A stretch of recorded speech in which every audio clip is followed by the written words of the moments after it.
Welcome back to Mindy and the Mic from Stigma to Connection. I hope you guys are having a wonderful Monday. And today's episode is one I'm absolutely excited about. And I feel like I'm always excited about these episodes because we're diving into something that broadens all of our perspectives.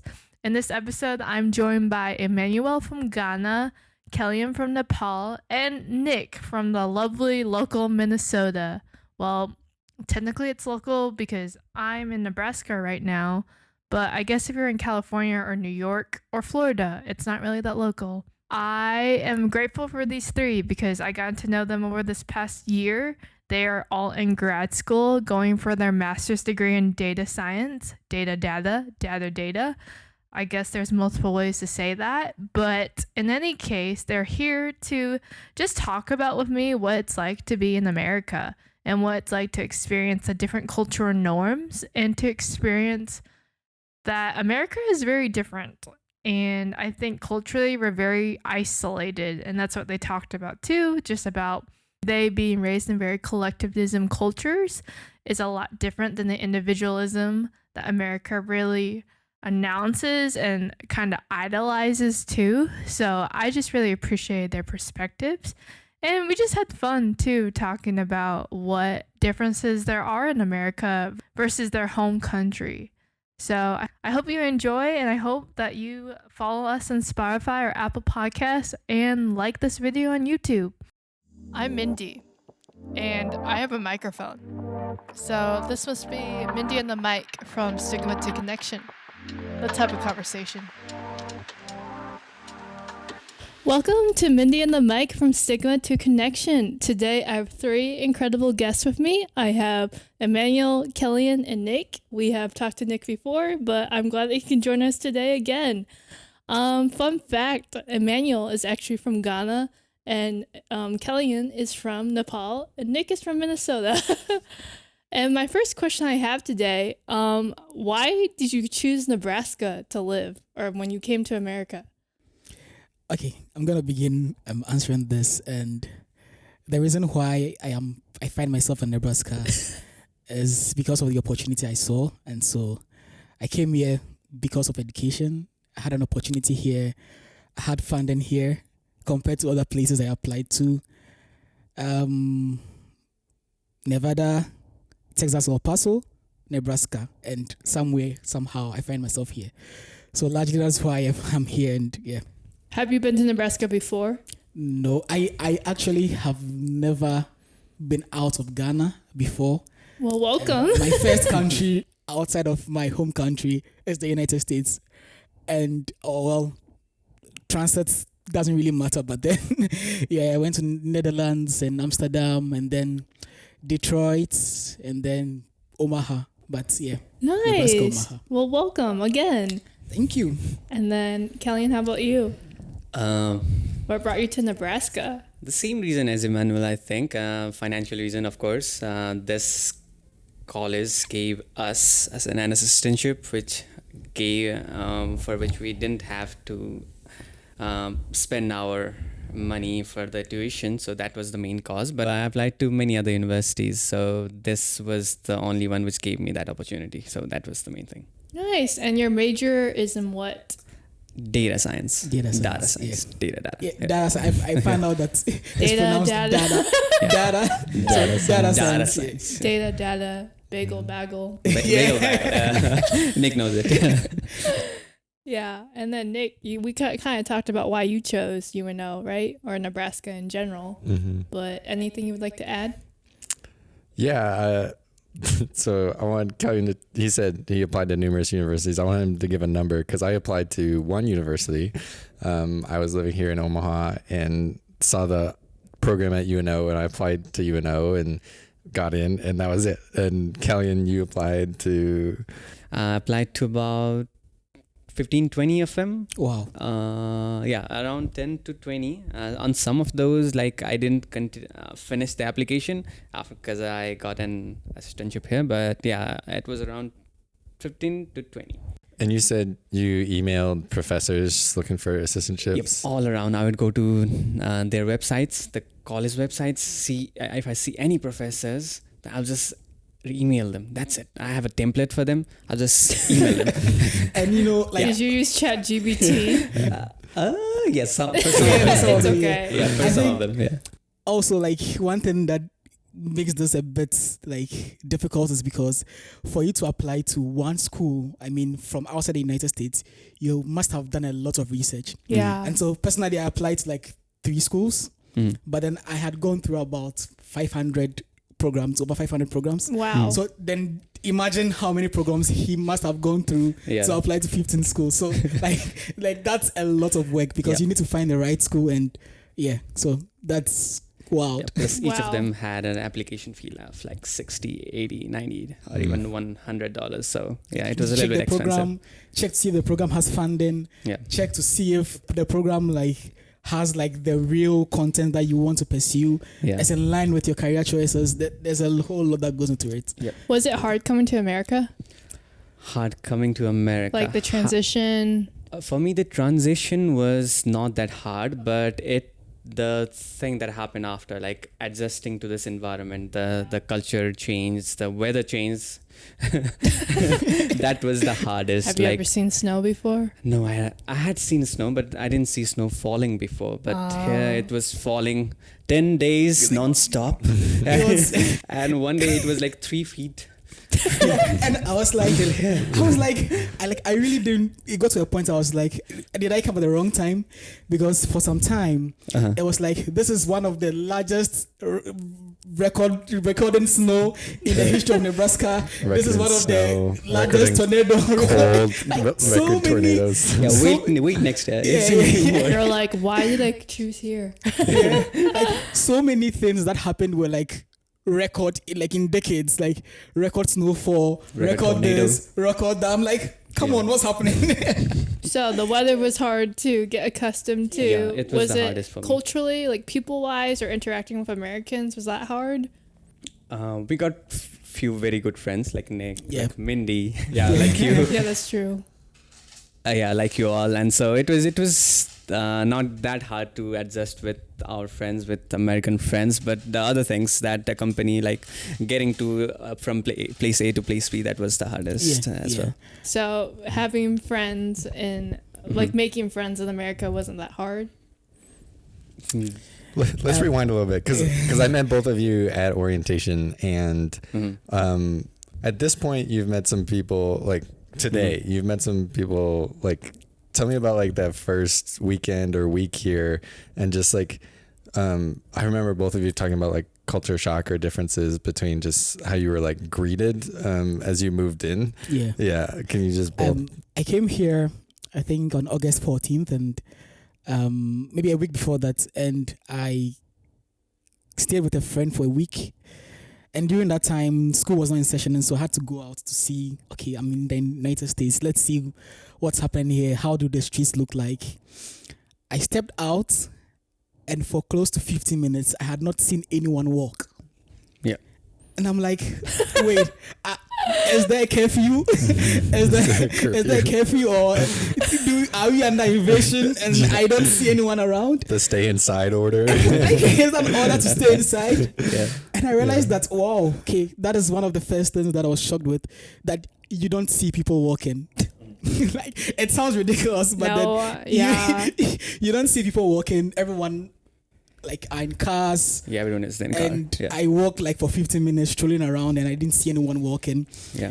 And comparing that back to my home country, you see, for every second you're going to see someone walking, like somewhere or somehow. Yeah. I don't know how it is in Nepal, but Yeah, good thing for me is that I didn't come to Omaha directly. I came to Chicago, stayed there for 7 days, roam all around, saw the big Bean? skyscrapers Oh, the big bean. a big bean, yeah. that being, The big lake, everything Yeah. was so good Big. over there. Yeah, big over there. Yeah. But when I came here, I saw that it's a laid back kind of city. It's good for a college life. yeah, that's true. It's not that walkable, but we can do 2 or We've 3 managed, years. I think we Yeah. managed for about a year. That's So true. yeah, Yeah. Yeah, you live like a mile from the university, and Yeah. like is not very walkable. Yeah, it's not walkable at all. Have you guys tried to walk from your place to the university? Not tried. We walk there every day. Like Yeah. from So- a place. Like you do walk, but it's just not pleasant, right? It's Yeah. not pleasant at Yeah. all, especially during January, February. I really don't mind walking. Uh-huh. I actually don't mind walking, but as Kalyan said, in the winter it's hard. Like Yeah. it's hard. So I think it's quite hard in the winter. But like in summer, I don't mind taking like a 15-minute walk to the bus station and then from that to the campus. That's fine. Mhm. But winter is a different story. Yeah. Yeah. Mhm. Is education pretty different in America than that back at home? Yeah, I think so. Education, the professors, they are really good. They should be. But apart from that, I think that the effort that the professors put on the courses that they have to teach, like we are Yeah. TAs, we are all three of us are teachers here, so we understand how much effort our seniors put on how they make their courses, how they make their presentations. So yeah, that was really a culture shock, because in Nepal or maybe even in Ghana, they just come and then they don't have prepared a good presentation. They just go through with it. But here they planned so much beforehand. So that was really good thing. Yes. Yeah, Yeah. yeah. Obviously, to teach, you would need a level of preparation to teach. But I think just saying what Kalyan is saying in another way, from my experience, is that you have like a high level of preparation. Like you could, as a student, you would know that your professor has really prepared before stepping into class, right? Yep. And especially for the course that we are teaching, sometimes we will be like, wow, this is so much preparation for a simple like concept to teach. So yeah, education on that side, it's quite comparably a bit different. One thing that I would say I'm really shocked about with regards to education is the teenager in school. Oh, really? Yeah, Teenagers in it's I don't know how best to put it, but over here you have a teenager driving, a teenager in school, a teenager working a job elsewhere, and it's a whole work lifestyle of a teenager here in high school or even in the colleges, right? Over in Ghana, your average teenager is solely focused on school. I don't know if Yeah, that is true, yeah, but yeah. here you have Everyone just does everything. Yeah, it everyone seems just like. does everything. almost like a full grown-up adult, and Yeah. that is like one of the shocking differences that I observed in terms of education. Yeah, but that's a very plus thing, because they know Yeah. how to live life from the very young age. They know how to be tough, right? Live by themselves. So Yeah, to an extent, though. I think an in extent. America, there's an expectation that you're on your own, though, by your Yeah. 21. uh-huh. And if you're not, then there's like hard, like kind of like side eye, like, what are you doing? Uh-huh. And correct me if I'm wrong, because Yeah, I would say too, like kind of to Emmanuel's point, where you have a culture that says you should be like in education through what, like undergraduate. Yeah, so At up least. to you are done with your college, like your 4-year college year. Yeah. You should be in school. Right, and you should be just focus on Focus school. on your studies. That is the main expectation from I society. Yeah. feel like because America has like different endpoints, you get people kind of checking out of school early. You know, Yeah. they're like 16, they get that job, and they're like, why should I pay attention in school anymore? Yeah. Or you get people kind of anxious, like, should I go to college? Should I go to 2-year college or 4-year college? Should I get an advanced degree? And so there's a lot of like stress about kind of like Mindy said, when are you supposed to like be making it on your own, and like how do you get there? And I'm still in that process. Yeah, because I've had situations where you would have people contemplating on whether to go to college or not. yeah. In my country, you don't contemplate. Yeah. It's almost like the natural progression from your high school. You Yeah, have to go exactly. to college. Yeah. Like, Yeah. no one. It's not a law that you have to go to college, but like It's just the society norm. It's pushes just you norm. towards You won't that get end. any jobs. You won't get a respect anywhere if you're not Yeah, going to more college, of if it. I can put it that way. But yeah, so getting into 4-year degree, at least most of the Nepalese have done masters in one way or other. Even both of my parents have done masters, and that was a long time ago. So yeah, it's a very norm for them to study Yeah. like until they are 30 or Yeah. And also, I think, well, going back to what Nick and Mindy was saying, I think it's also a bit of a balance. I don't know if here, maybe right after high school, you have more opportunities. Like you could literally make something out of your life without necessarily going to college. I know, like, I've seen a couple of experiences. I've watched people talk about their life experiences and not going to college and having opportunities, working some jobs, taking some hours. Over in my country, probably not so. You wouldn't. There's not much opportunity to work as a teenager. You need to be at least above like 19, 20, 19, 20. been through college, and then you then get the exposure to the opportunities available. So I think that is a factor that plays into everyone going to school and not the other way around. Yeah. How about, though, something that I've noticed too, do you feel like America is a lot more lonely socially? Yep.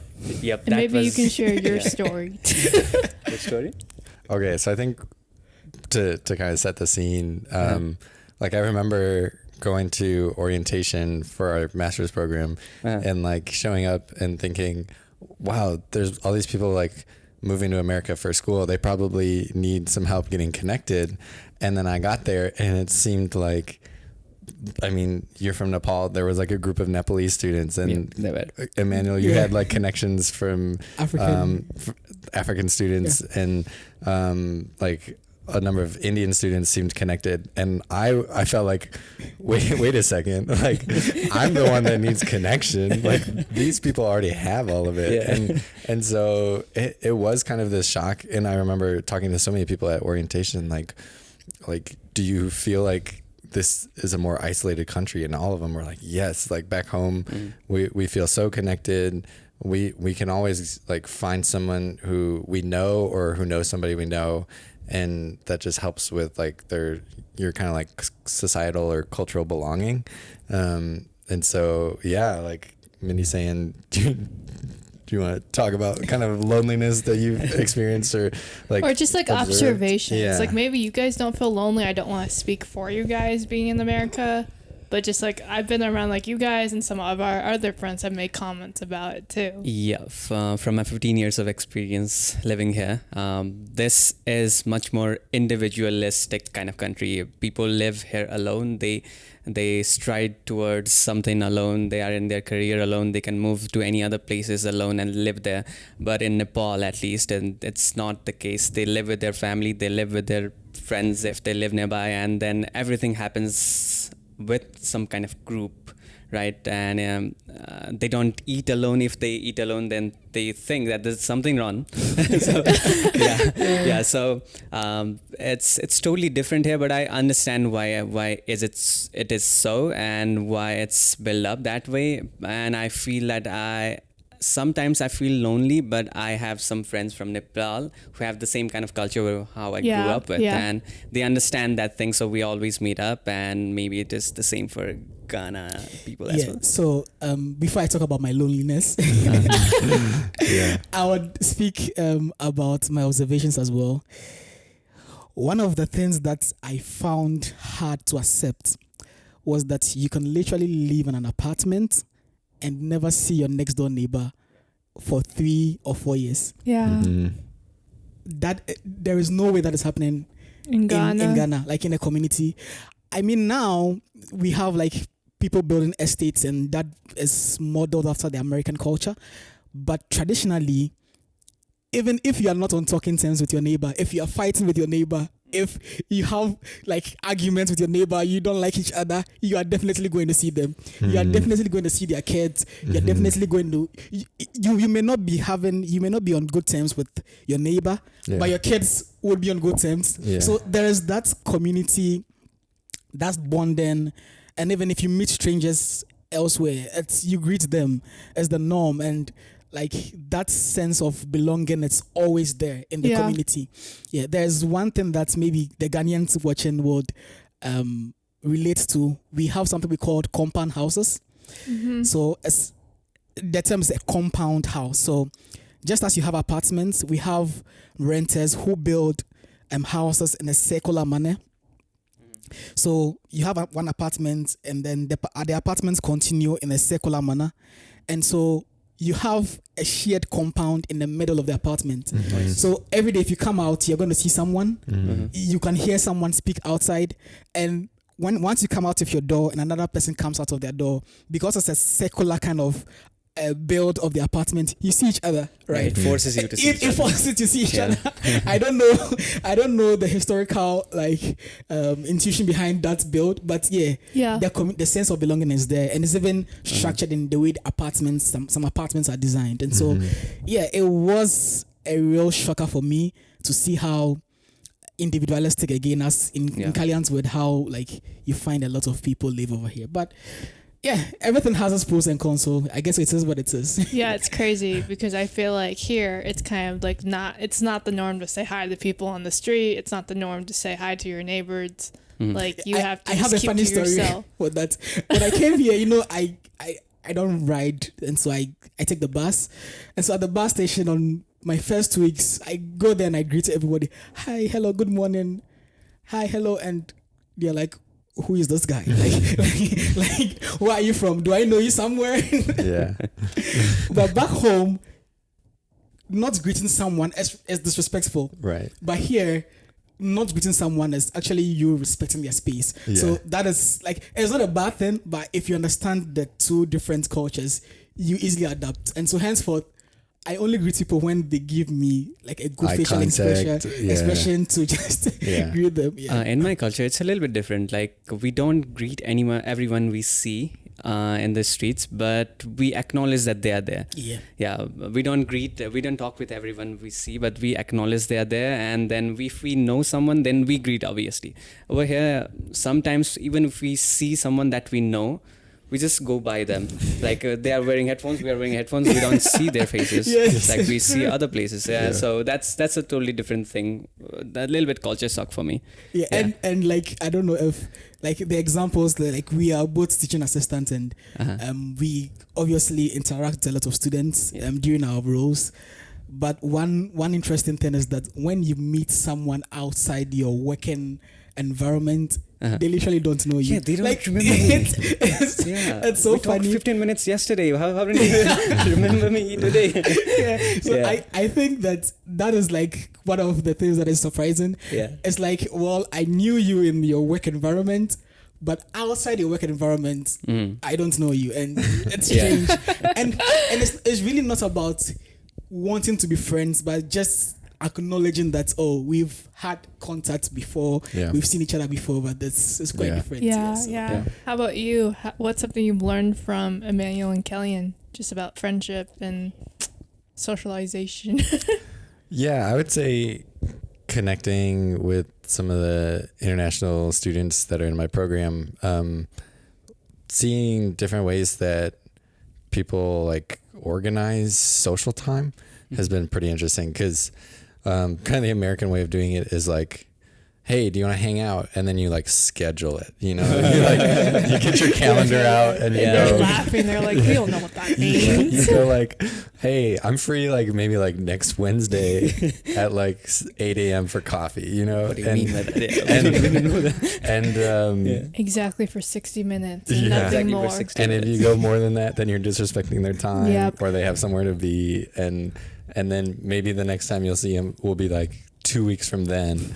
And that's how you like get to know people here. And then I was like getting to know some of these folks for like international students in my program, and they would just call me and be like, hey, what are you doing? And I'd be like running errands or like sleeping, and they're like, come over. And I'm like, what do you mean? like I need to check my schedule. Am I free right now? I was doing something.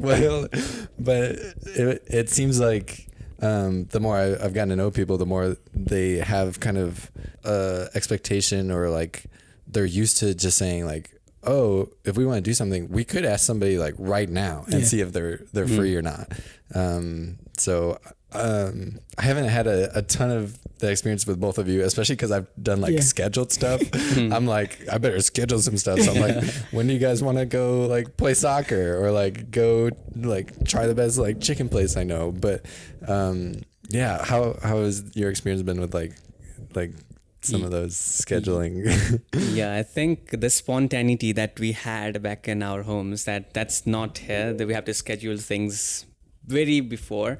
Like I schedule things when I'm talking with someone over here, when I'm trying to meet with someone over here, but I didn't used to do that back at home. I just go in front of their houses and then say, "Come down, I'm here." That's right. Yeah, that's what we do. Yeah, that's it. In your place, like in your homes, can people just come down and eat and then leave whenever? People can visit you anytime. Yeah, they visit anytime. Yeah, that's not the Yeah, American Mikasa way.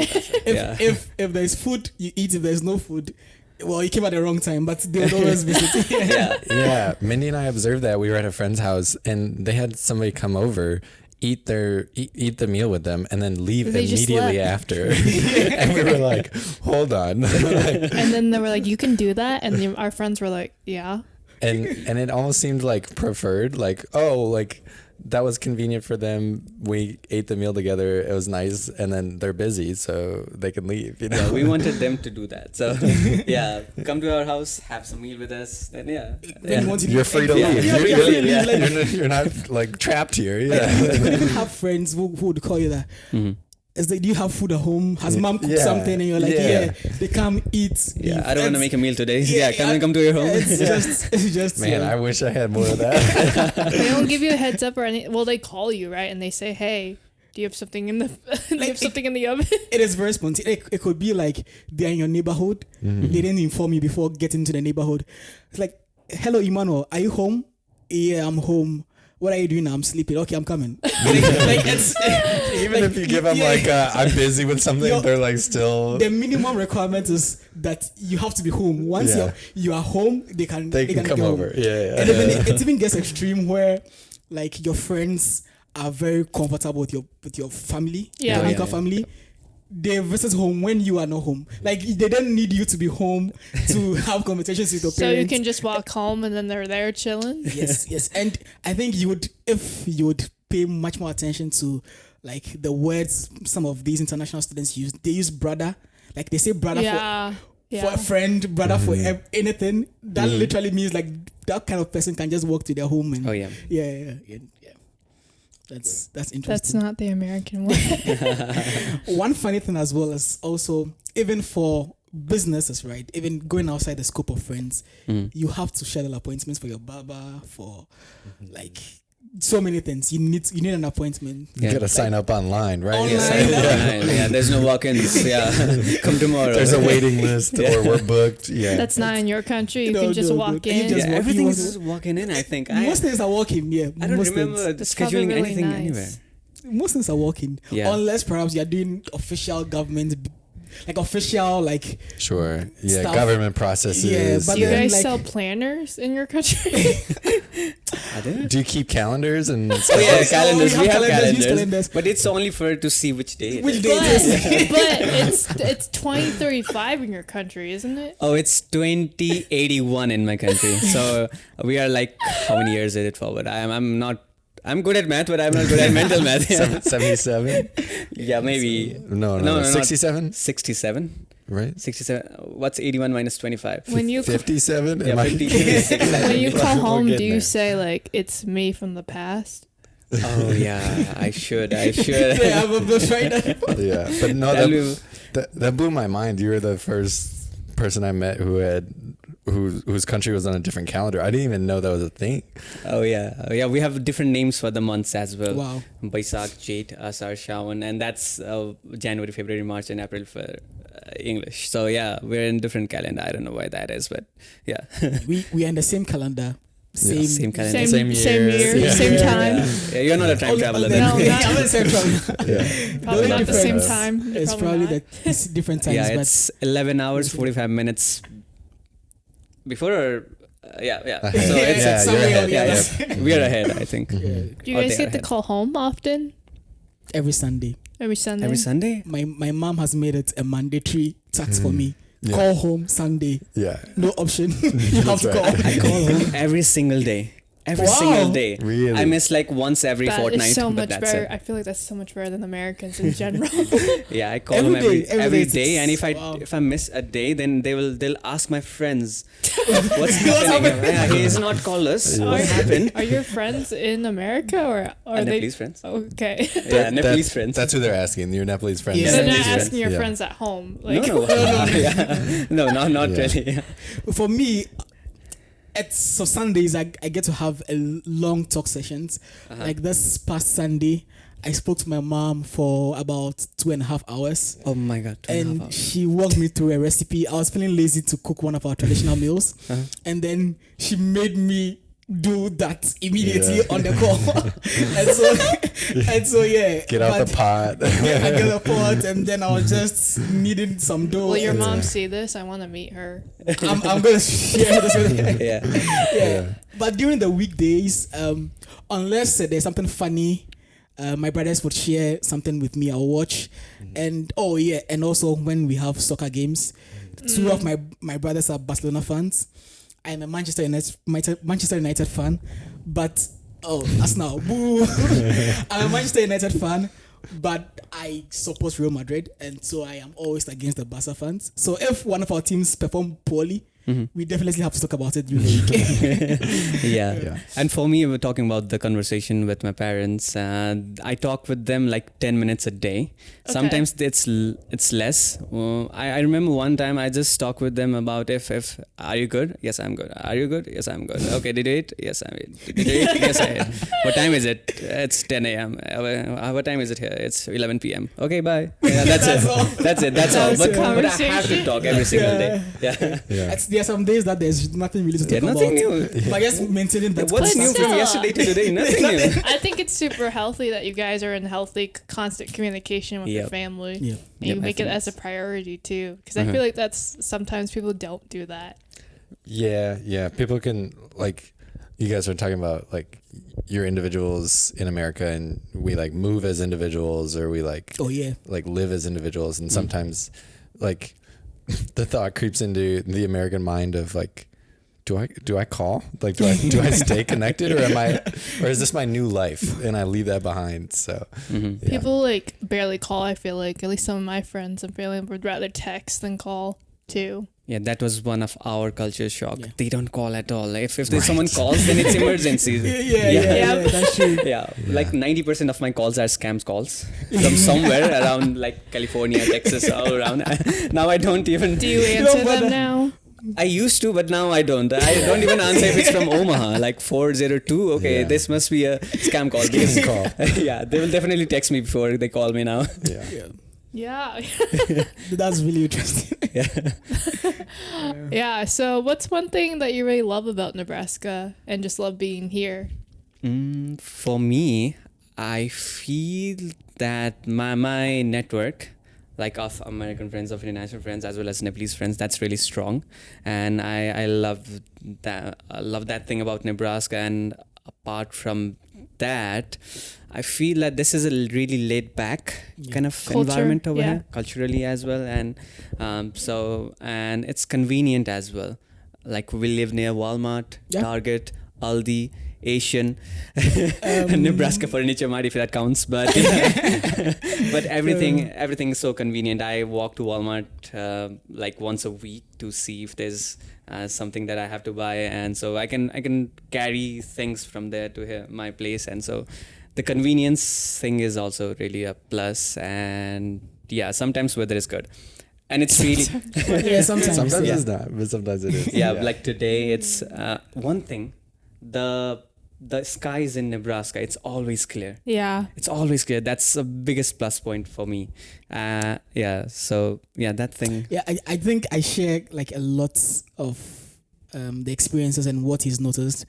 One thing I would add is that, like, obviously comparing this back to my home as governance, like over the city, I feel maybe I'm comparing like oranges and apples, but then I feel always the Omaha Public Works, they're up to something. Like they're fixing the roads, there's Yeah. maintenance all the time, every They're time. always fixing the roads. Like yeah. they're always fixing the roads. like something is being done when there's something wrong. And I think that's, I mean, if you have experiences elsewhere where like the systems are really not efficient, and then you come here, like you tend to appreciate it, right? And also the balance between that and it being a bit laid back is also good, Yeah. especially for someone moving to the United States for the first time. You don't really want to go into a very rowdy like environment. This Yeah. is calm. Like you can easily walk to the riverfront, have a nice like view, enjoy, like freshen up your mind, and I think that's one of the things I enjoy really about Omaha. Yeah. Yeah, yeah. So when do you guys? I know you guys are both teachers and students, kind of like Nick here. But when you guys get stressed or have a really like hard day or challenging day at school or work, what do you guys do to decompress? Okay, I think this goes back to the point of loneliness and how you deal with everything. Personally, I think from my upbringing and my culture, there is so much responsibility on the man. Like if you're a man or the male, like there's a lot of responsibility on you. And so anytime you go through like something depressing or you go through something a bit more challenging, you think it's you tend to make it look irrelevant, Yeah. so you can easily skip over it, right? And so if I have a bad day, I'm like, well, it is a bad day, but I have other stuff doing. So I just push it somewhere and then move on to the next, right? And I don't know if that is healthy, and I don't know if that is going to affect me somewhere I think later in the future. But I think that is how I really cope with bad days.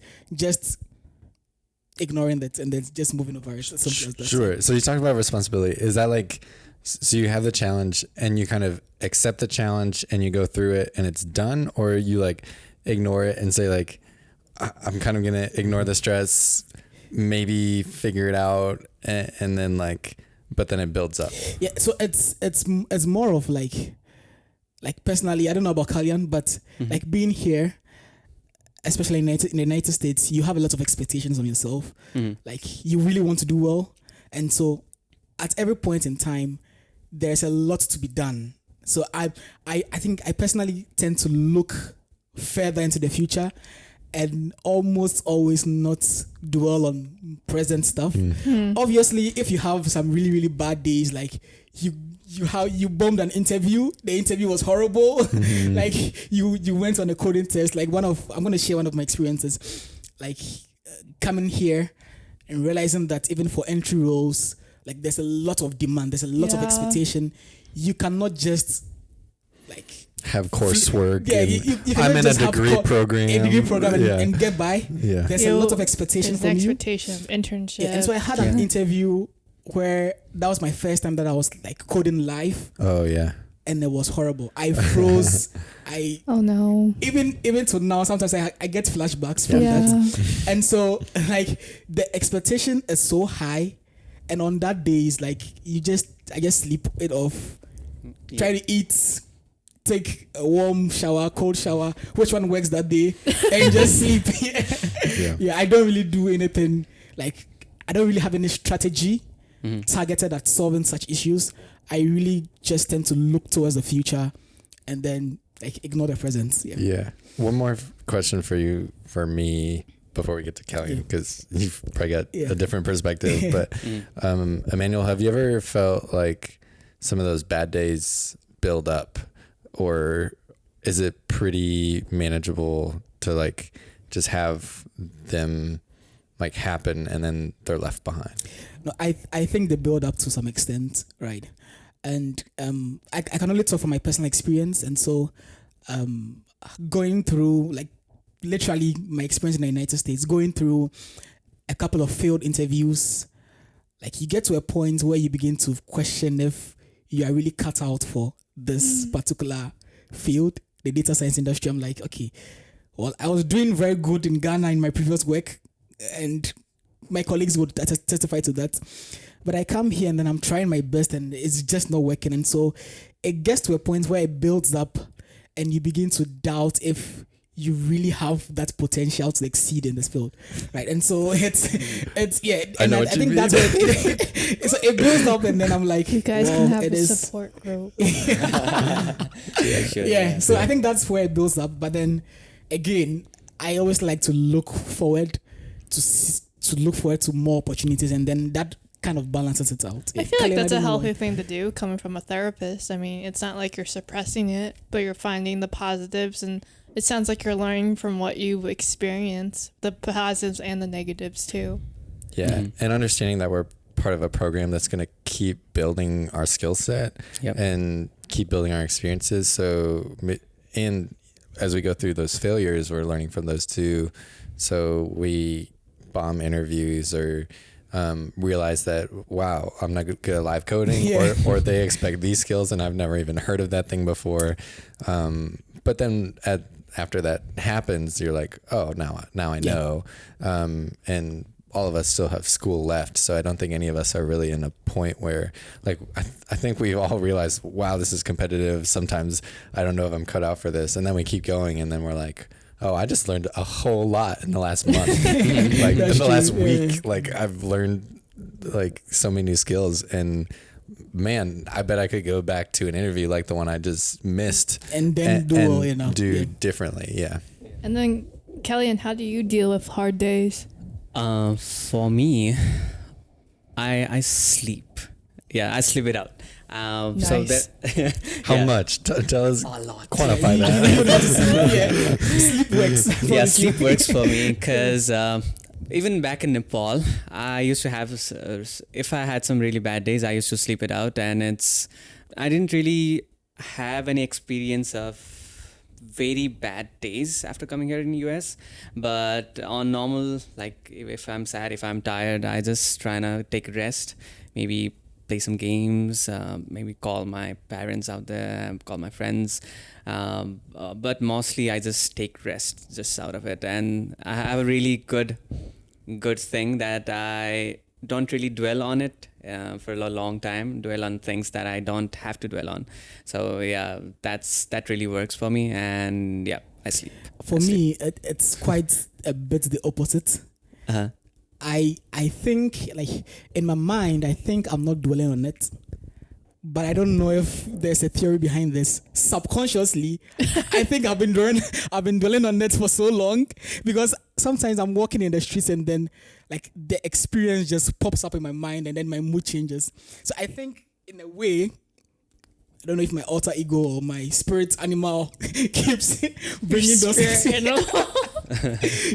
keeps bringing like those experiences, and so it's like I've forgotten about it, and in the present it looks like I don't dwell on it, but then I might just be having a normal day, like a fun day, and then the thought just comes back and I'm like, come on, I really did bad on this.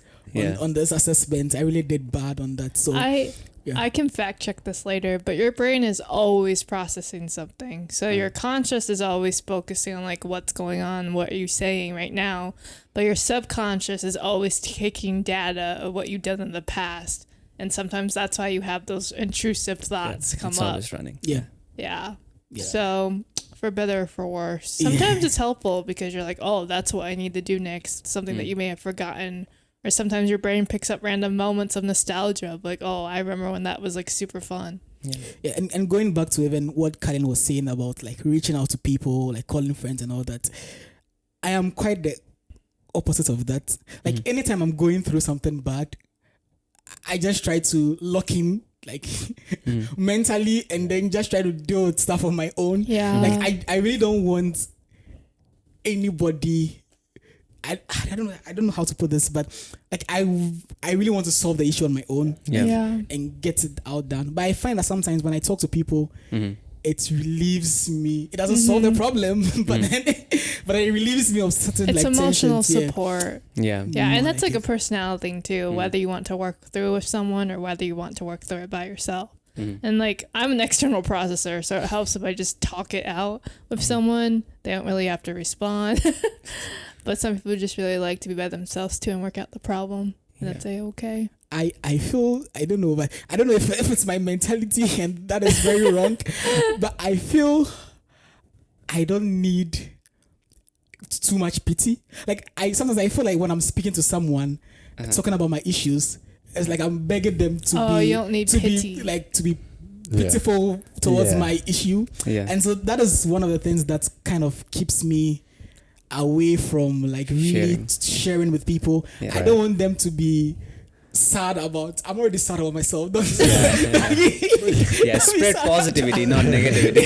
That's right. So and I mean, the way you're talking about it, like these are my responsibilities, not my like problems or that's like, true. So. Yeah, that makes. Do you guys have any advice to people who are international students, or even people who come to America from another country who are not students, just about transitioning? Yep. So from my like 1.5 years of experience, I feel that making friends, making meaningful friends, meaningful relationships, it's really important, because those friends will be the ones who will be helping you, who will be with you in your bad times and good times. And don't think you should be making friends only from your country or only from whom you relate to. Like you could be making friends from all around the world. Like we are from 3 different continents right here, and we relate to each other so much. That thing, I see that most of international students, they only hang out with their own groups, but I want you all to be hanging out with other groups as well, see different perspectives, see different cultures, see different like anything. And one more thing is that I feel that if you participate in a lot of things, like if there's a club that you want to join, just go there, join them. If there's a person that you want to talk with them. If there's a professor who is not replying, go to them their office hours and they talk with them. And then just go above and beyond with anything you do. And that has really helped me in one way or the other, and so that will help everyone who comes here. I think I'll add to what Kalyan had said is that anyone coming to the United States literally has high ambitions. Yeah. Right, like no one really comes here just to see the tall towers and like people come here with very, very. Oh, you? I came here to see the tall towers. Yeah. So I'm gonna put a caveat over there, but essentially, many people who come here come with like ambitions. Yeah, very, very high ambitions, and sometimes coming here, the reality it's a bit different, because you would have to go through like several processes, several steps in your journey here to actually get to your goal. And so most of these experiences would be unstabling. They would kind of shift you off like everything that you've known. They would shake your foundations, but that should not deter your like great ambitions that you had initially before getting here. Because if you are easily swayed off by the challenges that you face currently, you would not be able to fulfill those dreams that initially spurred you on to that journey towards America. And it is the land of opportunity, but it's also the land of great challenges. And once you overcome those challenges, you would be able to actually get a good shot at getting that like opportunity. So that is one thing I would say. Another thing is that it is a very diverse country. Like even though the land is for Americans, you would find that you would meet so many people like here from different walks of life. You have to be tolerant. You have to have like a wide, you have to be very open-minded, like, open-minded to different cultures, different religion, different beliefs. Like in our friend group, I'm a Christian, Tahido's a Muslim, Hindu. We have and Nagesh also is there, but then we move in so well, respecting cultures, respecting traditions. And I think with those two and what Kalyan has said, you would have a good time. Yeah. And also have fun. There are so many things to do. Yeah, also have fun. Have fun. Enjoy. Do you have anything to add? I know you're from America. Minnesota. Minnesota's in America. For transitioning to America, I mean, Or just your experience too of being friends with people who don't necessarily come from your similar background. Yeah, I would say, like, as an American trying to engage with people who are coming from around the world, to do the same opportunity. I was pleasantly surprised by how welcoming we could be towards each other. Because I definitely like went in the program and was like, I want to make myself, like, present myself in a way where people would feel welcome by me. And I was pleasantly surprised by how quickly I felt that going the other direction. Especially because I was like, I'm the host, you know, I'm the American. And then, like, how many times I was getting invited to things or like being asked to hang out, I was like, whoa, this is kind of cool. And then, like Emmanuel said, there's so many different walks of life and perspectives and worldviews living, and cultures living in the same space. And it's been really informative for me, to engage with more of those, and to have the connection of kind of our professional training, but also just to observe the cultures, and to learn, like, so, again, some of those like social cues. Like, I've started just calling my own American friends and saying, hey, let's hang out right now, you know, like, I'm in the neighborhood, you know, and I schedule first now. Like, sometimes that's been really fun for me to then just like transfer some of what I've learned and observed that's actually really positively affected me, to how I treat some of the people I already knew, and like adjusting to that, because they're like, wait, what do you mean now? Like, but then it's like, yeah, like what do you have going on? Do you want some company? And then they're like, oh, like, yeah, that actually would be really nice. So, yeah. Yeah. Great. Well, thank you guys so much for being on the show today. But before we leave, I have some rapid fire questions for you. Ooh, Okay. let's Wow, go. wow. Okay, what is the song that you have on repeat lately?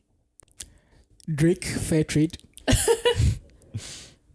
Nice. There's a Nepalese song that's from a festival that we just had, but I don't know if I should say the name. Yeah, so that's the same song. Yeah. Okay. How about you? Minnie on the mic. That's not a song. That's not a song. It's crunch time in our semester, so I'm listening to like white noise and like acoustic You said guitar. that last time. It is crunch time. Yeah. What's your go-to comfort food? Rice. Momo. Oh, Momo's Nepalese will good. know. That is good. Favorite hobby? Watching soccer, football. Watching soccer, between that and just taking a walk. Yeah. We've been playing tech ball recently. Soccer, table tennis, basically. And the first time we went, we were like, "This is challenging." We were horrible. which is true. Like, we would serve the ball and win a point, you know. But we've been getting better. getting and so good. It's a really fun game. Yeah. And then, are you guys morning people or night people? Any time of the day, depends on the tax at hand. Yeah. That's right. Mr. Responsibility over here.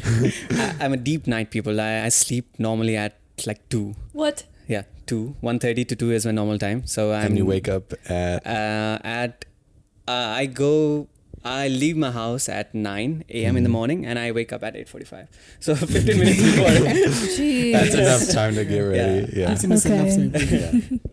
And I'm an afternoon person or like a mid-morning. Like, Afternoon. I've never heard anyone say that. because I am do not an like staying afternoon up person. late, and I don't like getting up early. But And then, who's the last person that you called?